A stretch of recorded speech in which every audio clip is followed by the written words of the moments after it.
Cuando escuchamos hablar de Suiza, lo primero que nos viene a la mente son relojes de primerísima categoría, muy buenos chocolates, excelentes quesos. También viene a la mente la palabra neutralidad. Y es que ese país ha sabido mantenerse neutral en todas las últimas guerras que han sacudido este planeta. Esta es la razón por la que los grandes capitales del mundo con mucha frecuencia vienen a refugiarse en los bancos suizos.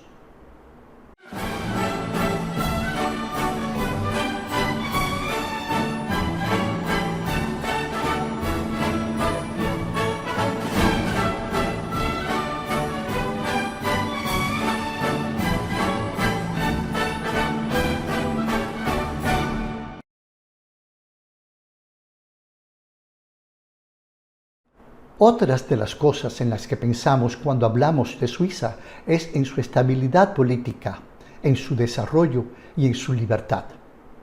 Y eso de la libertad no les ha salido gratis a los suizos, mucho que le ha costado lograrla, y eso desde hace ya bastante tiempo. El título de emperador del Sacro Imperio Germano Románico no era hereditario, sino que a la muerte de un emperador se elegía uno nuevo. Algunos territorios se fueron uniendo a esta entidad territorial imperial por alianzas matrimoniales, otros por decisión propia del país, y otros países o territorios fueron anexados a la fuerza. Resulta que el emperador de este Sacro Imperio Romano Germánico, el primer Reich de Alemania, quería unir sus territorios del norte con los del sur. Lamentablemente en el camino estaban los llamados 4 cantones que circundan el lago que lleva precisamente el mismo nombre, Lago de los 4 Cantones. Cantón es una entidad administrativa, digamos que es como un municipio. Otros países también tienen sus divisiones territoriales en cantones, como es el caso de El Salvador. Pues bien, las tropas del emperador invadieron estos cantones que mostraron una feroz resistencia ante el agresor. Al instalarse las tropas invasoras en los pueblos y ciudades, nombraron a alguaciles, cuya misión era mantener el orden imperial. Altdorf era uno de esos pequeños poblados y el lugar donde vivía un leñador muy hábil en el uso de la ballesta y en el manejo de las barcas que cruzaban el lago. Su nombre era Guillermo Tell. Guillermo Tell ya se había enfrentado a las tropas imperiales, lo que lo había obligado a irse a vivir con su familia escondido en las montañas. Guillermo Tell iba al pueblo solamente cuando la necesidad de alimentos se lo imponía. Así estaban las cosas cuando una vez bajó Guillermo Tell a Altdorf acompañado de su hijo Walter. Grande fue su sorpresa cuando vio que en la plaza del pueblo, sobre un gran mástil, habían colocado un sombrero. Era el sombrero del alguacil de este poblado llamado Hermann Gessler. Este alguacil particularmente cruel con cualquiera que quisiera sublevarse contra la dominación imperial y con el fin de humillar a los habitantes, los obligaba a hacer la reverencia delante de su sombrero cada vez que pasaban frente a él. Por desconocimiento o por desobediencia, nuestro Guillermo Tell decidió no saludar el sombrero y de inmediato fue arrestado por los soldados. Pronto Gessler reconoció a Guillermo Tell por sus protestas pasadas. Le recordó que su acto de desobediencia lo condenaba a la muerte, pero que le salvaría la vida si demostraba que con un tiro certero de su ballesta podía cortar en 2 una manzana colocada sobre la cabeza de su hijo, y ello a 100 pasos de distancia. A pesar de ser muy buen ballestero y tener una perfecta puntería, Guillermo prefería con mucho morir antes de poner en peligro la vida de su amado hijo.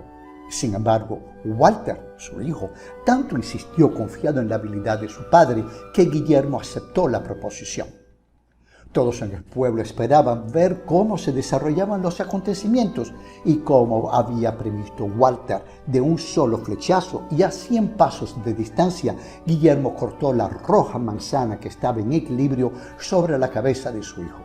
Furioso de rabia, Gessler le preguntó a Guillermo Tell para qué servía la segunda flecha que tenía a sus espaldas, a lo que Guillermo Tell respondió que estaba destinada a su corazón, en el caso en que no acertara y matara a su hijo.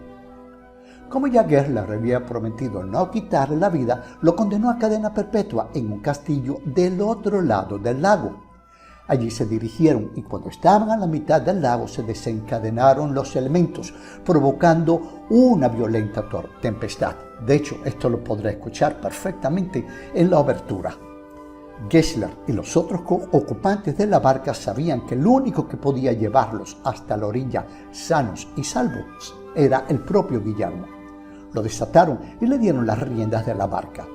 Una vez en la orilla, rápidamente saltó Guillermo Tell a tierra firme y con un fuerte impulso empujó nuevamente la barca hacia el agua.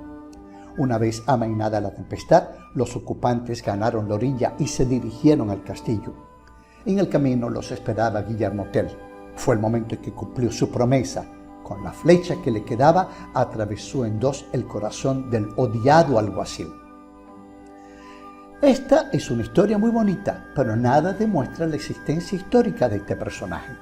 De hecho, la historia de la ballesta y la manzana ya la podemos encontrar en tradiciones anteriores danesas e islandesas. Lo cierto es que Guillermo Tell ha quedado en el corazón de los suizos como un héroe que luchó por la liberación de los primeros cantones que formaron esta nación. La resistencia de los suizos fue tan grande que las tropas del emperador del Sacro Imperio tuvieron que retirarse. Estos primeros cantones fundadores fueron el origen de la nación suiza, tal como la conocemos hoy, que cuenta con un total de 26 cantones. En Suiza existen 4 idiomas oficiales: el francés, el alemán, el italiano y el romanche. El romanche es una antigua lengua romance hablada por pocos habitantes de ese país, pero dentro del marco democrático hace que también sea un idioma oficial de Suiza al lado de los otros que son mayoritariamente hablados. La fiesta nacional de Suiza se celebra cada 1 de agosto, porque fue en el mes de agosto del año 1291 que se firmó el acuerdo llamado Pacto Federal, mediante el cual los 3 primeros cantones, Uri, Schwyz y Nordbelgien, formaron y firmaron un acuerdo de colaboración mutua y de defensa ante agresiones externas. Poco a poco otros territorios fueron uniéndose a lo que en aquella época se llamaba Confederación Helvética, que aún sigue siendo el nombre oficial de este país. Esta historia o leyenda de Guillermo Tell, como ya les he dicho, ha servido en múltiples ocasiones a escritores, escultores, músicos y pintores como tema de inspiración.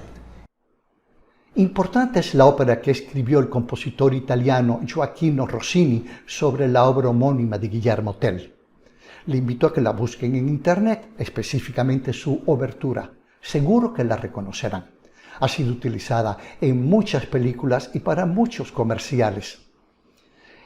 En ella escucharán específicamente cómo Rossini supo magistralmente reproducir la cabalgata del corcel de Guillermo Tell luchando por la independencia de su país. De la misma escuchará también la tempestad sobre el lago y la calma que le sigue. Disfrútenla, seguro que les va a gustar. Es así que termino mi trabajo del día de hoy. Como siempre les doy las gracias. Por favor, ayúdenme con la distribución, con sus amigos, con sus familiares que lo mismo están interesados por mis programas. También les pido que me regalen un like, es gratis y me ayuda enormemente en la difusión. Mientras tanto, yo me despido de ustedes, no sin antes dejarles aquí 2 programas que de alguna forma están relacionados con este que les he narrado hoy, y despidiéndome de ustedes, como siempre, con un afectuoso hasta la próxima.